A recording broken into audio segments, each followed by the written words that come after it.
The America's Got Talent stage has seen thousands of performers walk through its doors, each carrying dreams as big as the spotlight above them. But on this particular night, no one in the audience or at the judges' table could have predicted what was about to unfold. A young Filipino boy stepped onto the stage, small in stature, visibly nervous, clutching his guitar as if it were both his shield and his lifeline. His clothes were simple, his accent soft, and his smile hesitant. When asked about his background, he spoke humbly of growing up in a modest home in the Philippines, where music was not a luxury but an escape from hardship. There was no dramatic introduction, no flashy confidence, just a quiet honesty that immediately softened the room. Simon Cowell leaned back in his chair, arms crossed, his familiar skeptical expression firmly in place. Songs like Hotel California are legendary, sacred even, and many contestants have failed by daring to perform them. The audience murmured, unsure whether this young boy truly understood the weight of the song he was about to attempt. Yet, as the stage lights dimmed and silence fell, something about the boy's calm breathing and focused eyes hinted that this would not be just another audition. It would be a moment remembered long after the final note faded. The moment his fingers brushed the guitar strings, the atmosphere shifted. The opening chords of Hotel California rang out, clean, controlled, and unexpectedly mature. A ripple of surprise passed through the audience as heads lifted and whispers stopped. This wasn't a shaky imitation or a rushed attempt to impress. It was deliberate, respectful, and deeply felt. When he began to sing, his voice emerged soft yet haunting, carrying a raw emotional texture that felt far older than his years. There was pain in his tone, but also hope, a kind of emotional honesty that cannot be taught, only lived. The judges exchanged glances, clearly caught off guard. Heidi Klum leaned forward, eyes widening. Howie Mandel's playful grin faded into focused attention. Even Simon's posture changed, his arms slowly uncrossing as he listened more carefully. The boy didn't oversing or dramatize the lyrics. Instead, he allowed the story of the song to flow through him naturally, as if he had personally walked the lonely corridors of Hotel California. With each verse, the audience grew quieter, hanging on to every word, every note, realizing they were witnessing something rare, a performance that wasn't trying to be perfect, but was undeniably real. As the performance continued, emotion began to take control of the entire room. The boy closed his eyes during the chorus, his voice trembling slightly, not from fear, but from feeling. It was the kind of vulnerability that instantly connects performer and listener, dissolving the distance between stage and seats. Some audience members could be seen wiping their eyes, while others sat frozen, afraid to breathe and break the spell. The lyrics, often heard as mysterious or poetic, suddenly felt deeply personal through his interpretation. Lines about longing, confusion, and searching for freedom seemed to reflect his own journey, growing up with limited opportunities, dreaming beyond the boundaries of his circumstances. The guitar solo, usually a moment for showmanship, was played with restraint and soul, emphasizing emotion over technical flash.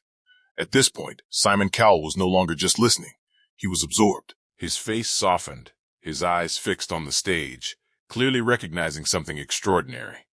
This was no longer a boy singing a classic rock song. This was a storyteller using music as his language, turning a global hit into a deeply intimate confession.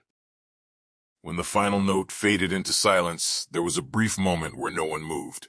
No applause, no cheers, just stunned quiet, the kind that only follows something truly powerful. The boy opened his eyes slowly, uncertainty flickering across his face, as if he didn't know whether the audience had felt what he felt. Then, suddenly, the room exploded. The crowd rose to its feet in a thunderous standing ovation, applause crashing like waves. Cheers echoed from every corner of the theater. The boy's hands began to shake as he bowed slightly, overwhelmed by the response. On the judges' panel, reactions were just as intense. Heidi clapped with tears in her eyes. Howie stood, nodding in disbelief. But it was Simon Cowell who captured everyone's attention. The famously hard-to-impress judge stood up, slowly, deliberately, and applauded, a rare and powerful sign of respect. His expression wasn't dramatic. It was sincere. In that moment, the audience knew something special had happened. This wasn't just approval. It was acknowledgement. A young boy from the Philippines had not only performed a classic, he had redefined it. When the applause finally settled, Simon leaned toward his microphone, and the room instantly quieted. His words were measured, but heavy with meaning. He admitted that when the boy first mentioned Hotel California, he expected the worst, another contestant underestimating the difficulty of a legendary song. But instead, Simon confessed, he had witnessed one of the most emotional and authentic performances he had ever seen from someone so young. He praised the boy's restraint, his understanding of the song, and most importantly, his honesty. "You didn't try to impress us," Simon said. "You made us feel something, and that's much harder." The boy stood still, eyes wide, clearly struggling to process the praise. For someone who had grown up watching Simon Cowell on television, hearing those words felt surreal. The audience erupted again, knowing they had just seen one of those rare AGT moments, the kind that defines seasons, the kind that lives on in memory long after the show ends. This wasn't about talent alone, it was about heart, courage, and the power of music to cross borders, cultures, and expectations. That audition would go on to be shared across the world, touching millions who saw a piece of themselves in that young Filipino boy. Comments poured in from every country, praising not only his voice but his soul. For many, his performance became a reminder that greatness does not come from wealth, privilege, or perfection. It comes from truth. On the AGT stage, surrounded by lights and cameras, he had done something extraordinary. He reminded everyone why music matters.